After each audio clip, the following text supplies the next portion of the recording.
Hello, once again, this is Brother Teacher. Words cannot appropriately convey and or express what I'm feeling now and perhaps what the nation is feeling. The black nation, not the white nation.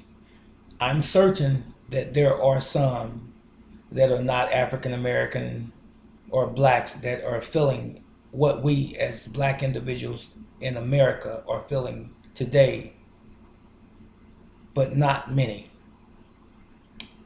And what I'm speaking in respect of is the recent killings of two more black men by white cops.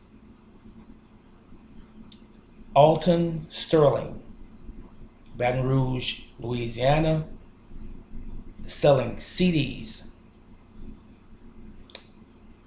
Apparently, someone made a 911 call stating that someone who matched his description pulled a gun on someone.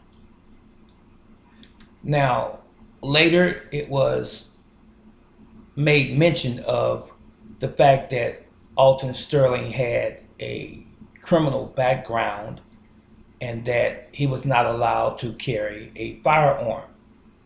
But it is alleged, as I'm speaking to you at this moment, that he may have had a gun on him. The owner of the store of Middle Eastern origin, as it were, I forget his name right now, but he said in his estimation from his video cameras that the police officers murdered Alton Sterling. They approached him. It was two of them. A struggle ensued. Alton was on the ground. One cop was definitely on top of him, holding him down while the other cop assisted. And the cop closest to the camera pulled his service weapon and fired approximately 4 shots, killing Mr. Sterling. Yes, killing him. 37 years old. Then fast forward to a separate incident where a young man, Philando Castile, pulled over his girlfriend driving the vehicle, pulled over by some cops again that were white for a broken out taillight. And from witness accounts, especially from within the car, the girlfriend, she said that he told the police officer that he had a concealed carry permit and that he had his weapon. The officer asked for his ID. When he reached for the ID, the police officer pulled his service weapon, fired into the window, killing Mr. Castile. Ladies and gentlemen, isn't it enough? How long will this last? It was Sandra Bland, Mike Brown, Eric Garner. It was Mr. Scott in South Carolina, and it was Sam Dubose by University of Cincinnati College Campus Police here in Cincinnati. And the list goes on and on and on. And let me say this. The past 20 to 30 police shootings, white police officer shootings of unarmed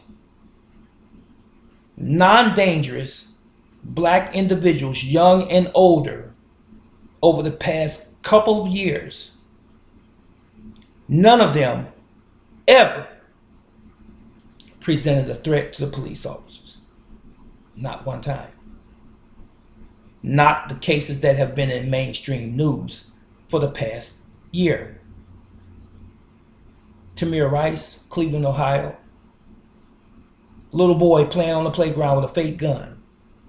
Now you know you can access fake guns in any Walmart.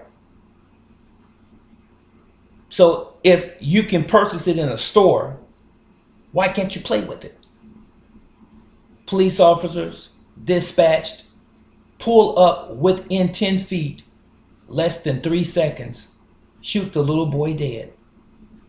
Sandra Bland dies in custody in Texas, looking for a job opportunity. And she mysteriously passes away in custody. Traffic stop. Walter Scott, South Carolina, pulled over for another alleged taillight out.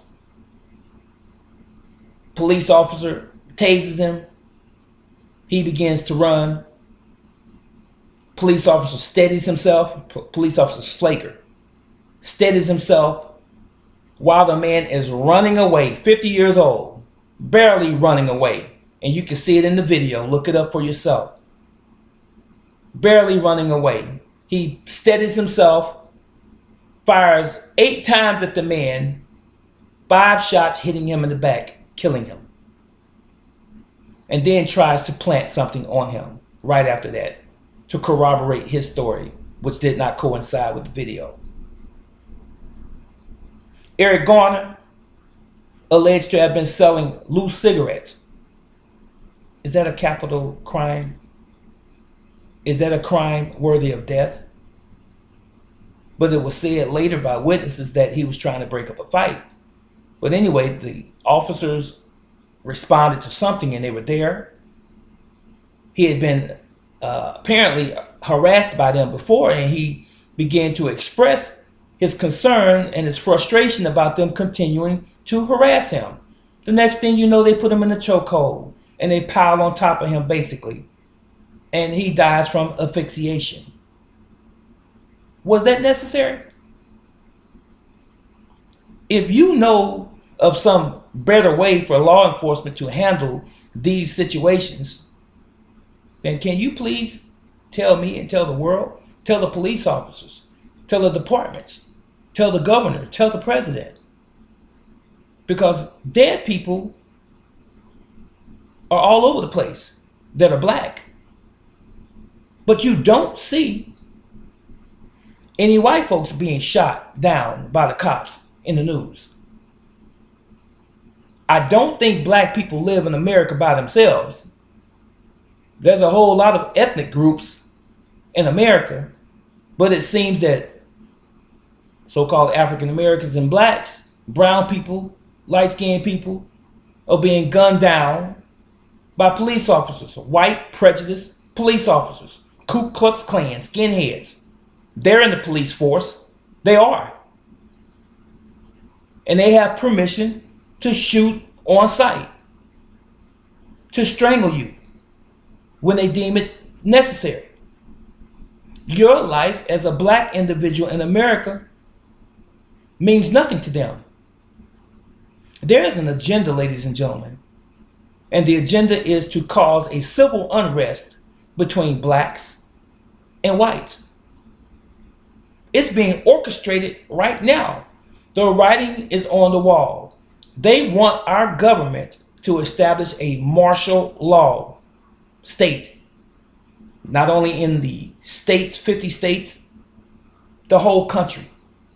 They want martial law. They want to move the military in so they can take over our country, so that they can control guns, our movements, everything that we do, our business. I mean, cameras are all over. They're in the sky. They're on the highways. They're in the neighborhoods. They're on the businesses. They're everywhere. We have been surveilled by the government for many years. And there's a reason behind the madness. There's going to be an unrest, a civil unrest, and it's by design. The question is, my brothers and sisters, white, black, yellow, red, what you gonna do about it? This is Brother Teacher. I'll see you in the next video. So long.